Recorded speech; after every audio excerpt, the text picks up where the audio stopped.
Assalamualaikum warahmatullahi wabarakatuh. Perkenalkan kami dari kelompok 1 yang beranggotakan Muhammad Side, Siska Safitri, Fitriatun Nazwa dan Christian Milenia. Di sini kami akan menjawab hasil diskusi kami mengenai soal dari kelompok 6, yaitu komponen dan sistematika RPP. 1.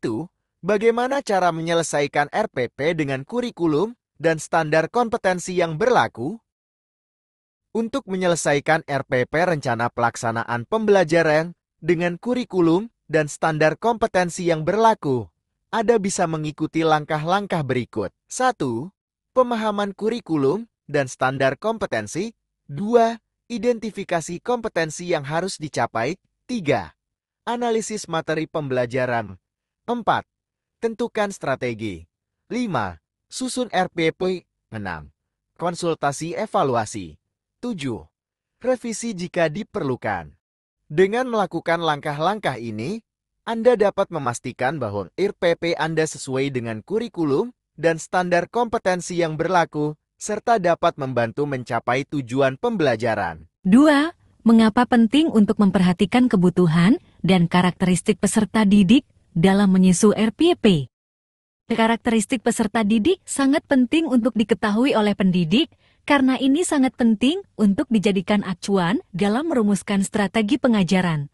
Selain memberikan kemudahan dalam perencanaan konsep pembelajaran, memahami dan menguasai karakteristik peserta didik juga akan memberikan dampak positif terhadap proses pembelajaran peserta didik, di antaranya yaitu mengoptimalisasi pencapaian tujuan pembelajaran dan memberikan bantuan terhadap pertumbuhan. Ketiga, kenapa RPP Kurikulum Merdeka tidak ada di Q1, 2, 3, dan 4?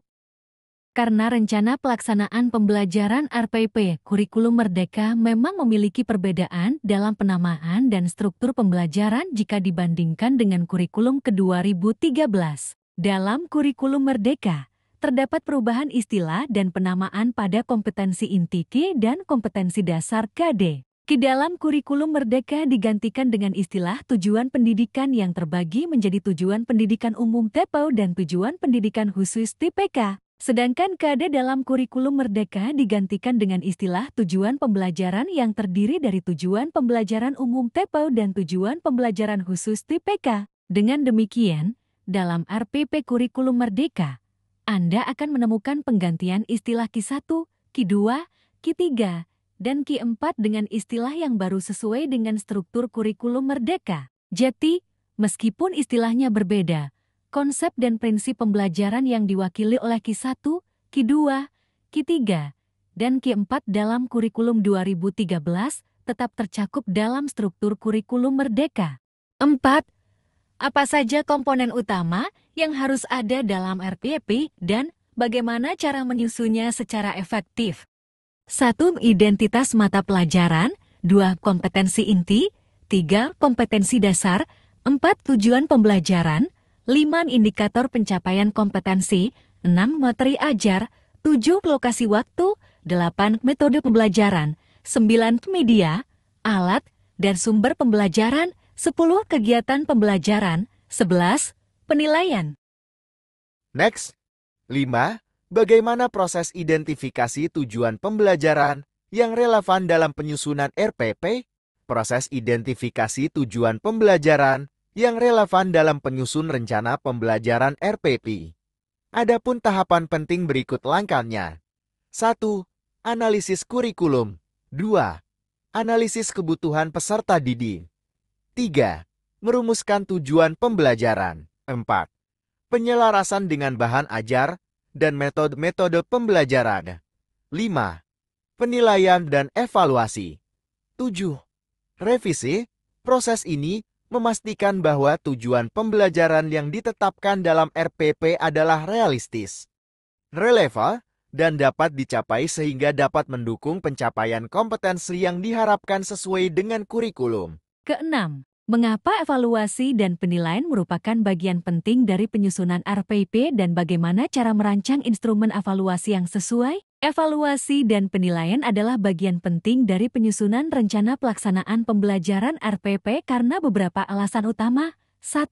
Mengukur pencapaian tujuan pembelajaran. 2. Memberikan umpan balik. 3. Meningkatkan proses pembelajaran.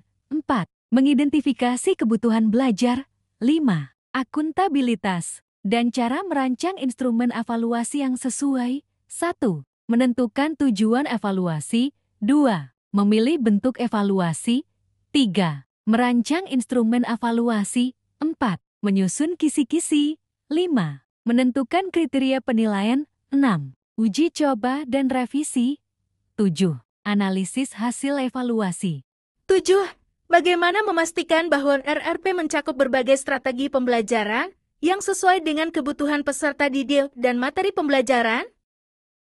Untuk memastikan bahwa RPP mencakup berbagai strategi pembelajaran yang sesuai dengan kebutuhan peserta dan materi pelajaran, beberapa langkah praktis yang dapat dilakukan adalah sebagai berikut. 1. Analisis kebutuhan peserta. 2. Identifikasi tujuan pembelajaran. 3. Pemilihan strategi pembelajaran. 4. Diversifikasi metode pembelajaran.